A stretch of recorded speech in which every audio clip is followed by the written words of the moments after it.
ಸ್ವಾಗತ. ನಾನು ಸುಧಾಗೌಡ.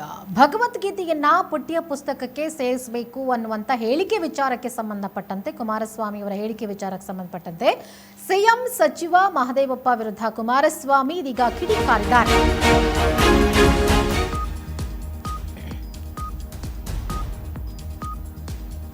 ಸಿಎಂ ಸಿದ್ದು ಮಹದೇವಪ್ಪ ವಿರುದ್ಧ ಎಚ್ಡಿಕೆ ಟ್ವೀಟ್ ವಾರ್ ಅನ್ನ ಮಾಡಿದ್ದಾರೆ. ನಾನು ಕೃಷ್ಣ ತತ್ವವನ್ನು ನಂಬುದವನು ಹೊರತು ಕಂಸನ ಹಿಂಸೆಯನ್ನಲ್ಲ. ಕಾಂಗ್ರೆಸ್ ಕಂಸನಲ್ಲಿ ನಂಬಿಕೆ ಇಟ್ಟಿದೆ.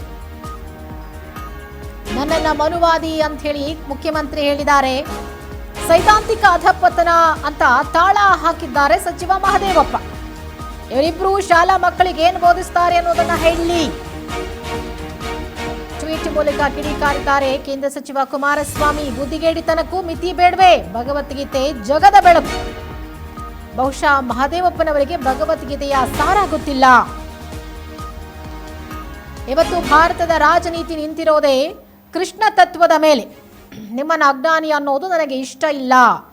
ಸಿಎಂ ಸಿದ್ದು ಮಹದೇವಪ್ಪ ವಿರುದ್ಧ ಎಚ್ಡಿಕೆ ಟ್ವೀಟ್ ವಾರನ್ನ ಮಾಡಿದ್ದಾರೆ. ನೋಡಿ, ಟ್ವೀಟ್ನಲ್ಲಿ ಕನ್ನಡದಲ್ಲೇ ವಾರನ್ನ ನಡೆಸಿದ್ದಾರೆ. ಸಿಎಂ ಸಿದ್ದರಾಮಯ್ಯ ಹಾಗೆ ಸಚಿವ ಮಹದೇವಪ್ಪ ವಿರುದ್ಧ ಕುಮಾರಸ್ವಾಮಿ ಕಿಡಿಕಾರಿದ್ದಾರೆ. ನಾನು ಕೃಷ್ಣ ತತ್ವ ನಂಬದವನೇ ಹೊರತು ಕಂಸನ ಹಿಂಸೆಯನ್ನಲ್ಲ. ಕಾಂಗ್ರೆಸ್ ಮಾತ್ರ ಕಂಸನಲ್ಲಿ ನಂಬಿಕೆ ಇಟ್ಟಿದೆ. ನನ್ನನ್ನ ಮನುವಾದಿ ಅಂತ ಹೇಳಿ ಮುಖ್ಯಮಂತ್ರಿ ಹೇಳಿದ್ದಾರೆ. ಸೈದ್ಧಾಂತಿಕ ಅಧಪತನ ಅಂತ ಹೇಳಿ ಅದಕ್ಕೆ ಸಚಿವ ಮಹದೇವಪ್ಪ ಅವರು ತಾಳ ಹಾಕಿದ್ದಾರೆ. ಇಂಥವರೆಲ್ಲ ಶಾಲಾ ಮಕ್ಕಳಿಗೆ ಏನೇನು ಬೋಧಿಸ್ತಾರೆ ಹೇಳಿ ಅಂತ ಹೇಳಿ ಪ್ರಶ್ನೆ ಮಾಡಿದ್ದಾರೆ. ಜೊತೆಗೆ ಬುದ್ಧಿಗೇಡಿತನಕ್ಕೂ ಮಿತಿ ಬೇಡವೇ? ಭಗವದ್ಗೀತೆ ಅನ್ನೋದು ಜಗದ ಬೆಳಕು. ಬಹುಶಃ ಮಹದೇವಪ್ಪನವರಿಗೆ ಭಗವದ್ಗೀತೆಯ ಸಾರವೇ ಗೊತ್ತಿಲ್ಲ ಅನ್ಸತ್ತೆ. ಇವತ್ತು ಭಾರತದ ರಾಜನೀತಿ ನಿಂತಿರೋದೇ ಕೃಷ್ಣ ತತ್ವದ ಮೇಲೆ.